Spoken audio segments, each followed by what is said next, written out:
শুনেছি শেয়ার বিক্রি করলে নাকি ট্যাক্স কম দিতে হয়। নতুন কর ব্যবস্থায় মানে নিউ ট্যাক্স রেজিমে আয়কর কিন্তু সকলেরই কিছুটা কমেছে। তবুও যদি 10 লক্ষ টাকার বেশি আয়ের আওতায় পড়েন তাহলে কিন্তু শেয়ার বা মিউচুয়াল ফান্ড বিক্রির ক্ষেত্রে যে ক্যাপিটাল গেইন কর তা আপনার সাধারণ করের চেয়ে কম হবে। এর সুযোগ সুবিধা বুঝে নিতে পারলে কিন্তু কর অনেকটা বাঁচানো সম্ভব। ক্যাপিটাল গেইন কর কখন দিতে হয়? যে কোনো সম্পদ বিক্রি করলেই কিন্তু ক্যাপিটাল গেইন করের আওতায় পড়বেন, তা বাড়ি, গাড়ি, সোনা, ঋণপত্র যাই হোক না কেন, শেয়ার বা মিউচুয়াল ফান্ড ওই দলে। সব ক্ষেত্রে ক্যাপিটাল গেইন কর কি একই রকম? 2024 কেন্দ্রীয় বাজেটের আগে পর্যন্ত ক্যাপিটাল গেইন কর শেয়ারের ওপর অন্যান্য ক্ষেত্রের চেয়ে কম ছিল। এই বাজেটে এই করের হার অনেকটা সমান করার চেষ্টা হয়েছে। তবে সম্পদ বা ঋণপত্র বিক্রির ক্ষেত্রে দীর্ঘমেয়াদে একটা ইন্ডেক্সিংয়ের সুবিধা ছিল, যা শেয়ারের ক্ষেত্রে ছিল না। এই বাজেটে সেই ইন্ডেক্সিং কিন্তু সম্পূর্ণ তুলে দেওয়া হয়েছে।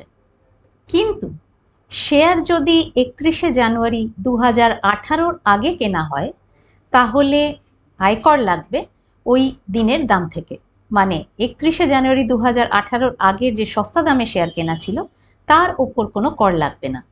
এর আগে পর্যন্ত দীর্ঘমেয়াদে 1 লক্ষ টাকা পর্যন্ত লাভের ওপর কর ছাড় ছিল, যা 2024-এর বাজেটে বাড়িয়ে 1,25,000 টাকা করা হয়েছে। কি রকম ভাবে কর বাঁচবে? যারা নিয়মিত শেয়ার কেনেন এবং অন্তত 1 বছরের বেশি তা ধরে রাখেন তারা লং টার্ম ক্যাপিটাল গেইনের সুবিধা পাবেন। বছরে অন্তত একবার নিজের হোল্ডিং রিভিউ করুন, দেখুন কোন কোন শেয়ারের দাম অনেকটা বেড়ে গেছে, কোন কোন শেয়ারের বাড়া দাম আবার কমে যাওয়ার সম্ভাবনা আছে বলে মনে হচ্ছে। তাহলে ওই সব শেয়ারে প্রফিট বুকিং করে নিলে বছরে 1,25,000 টাকা পর্যন্ত লাভ আপনার করমুক্ত থাকবে। প্রত্যেক বছর এইভাবে যদি এই লাভের অঙ্ক তুলতে থাকেন তাহলে কিন্তু দুদিক থেকে সুবিধা। কি রকম? এক, ইকুইটি শেয়ার রিভিউ হচ্ছে, রিস্ট্রাকচার হচ্ছে, তাতে আপনার শেয়ারের ধার বাড়ছে, লাভের সম্ভাবনা বাড়ছে। 2, শেয়ারের কেনা দাম প্রত্যেক বছর একটু একটু করে উঁচু হচ্ছে, তাহলে যখন কর দেবেন তখন একসঙ্গে বেশি কর লাগবে না। পুরনো শেয়ার একদিনে বিক্রি করতে গেলে যেহেতু ক্যাপিটাল গেইন অনেক লেগে যায়, সেই ভয়ে অনেকে ওই শেয়ার বিক্রি করতেই চান না। কিন্তু প্রত্যেক বছর একটু একটু করে কর বাঁচিয়ে কেনা দামটা বাড়িয়ে চললে যদি কখনো বিক্রি করতে হয় তখন কর আর অতটা গায়ে লাগবে না। শেয়ার 1 বছর ধরে রাখতে হবে? ইকুইটি শেয়ার লাভ দেয় দীর্ঘমেয়াদে, তাই অন্তত 1 বছর ধরে রাখলে তবেই লং টার্ম ক্যাপিটাল গেইনের সুবিধা পাবেন। কম সময় যে কেনাবেচা চলে তাকে ইনভেস্টিং বলা চলে না, তাকে ট্রেডিং বলা হয়। লং টার্মে কর কত দিতে হবে?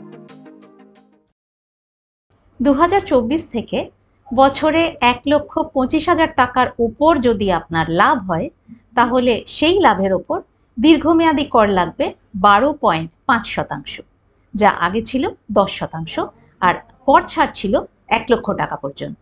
এই করের হিসেব হবে কিন্তু 31শে জানুয়ারি 2018-র দাম থেকে। যদি তার চেয়ে বেশি হয় তাহলে এমনিই কর কম দিতে হবে। যদি আপনার কেনা দাম তার চেয়ে কম হয় তাহলে 31শে জানুয়ারি 2018-র দামই আপনার জন্য অ্যাপ্লিকেবল হবে। শর্ট টার্ম ট্রেডিং এর ক্ষেত্রে কি হবে? একদিনের বেশি কিন্তু 1 বছরের কম যদি আপনার শেয়ার ধরা থাকে, অর্থাৎ আপনি যদি শর্ট টার্মে কেনা বেচা করে থাকেন, তাহলে আপনার ট্যাক্স এতদিন লাগতো 15%, এখন থেকে লাগবে 20%। মনে রাখবেন, শর্ট টার্মের ক্ষেত্রে কিন্তু কোনো ছাড় ছিল না, এখনো নেই। দিনের মধ্যে কেনা বেচা করলে কত কর লাগবে?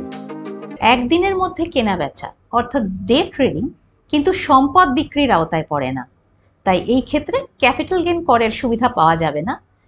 এই কেনা বেচার জন্য যে লাভ হয় তা যাবে নর্মাল আয়করের আওতায়, অর্থাৎ স্ল্যাবের রেট। শেয়ার বিক্রিতে ক্ষতি হলে?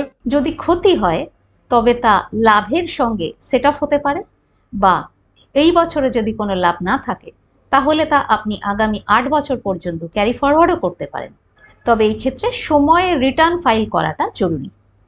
মনে রাখবেন, লং টার্ম লস কিন্তু শুধুমাত্র লং টার্ম গেনের সঙ্গেই সেট অফ হবে, আর যদি শর্ট টার্ম লস হয় তাহলে তা লং টার্ম বা শর্ট টার্ম যে কোনো গেনের সঙ্গে সেট অফ করা সম্ভব।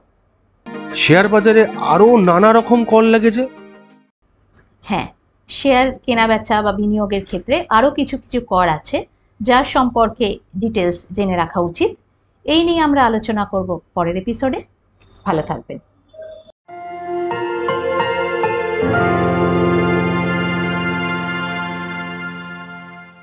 Investment in securities market are subject to market risks.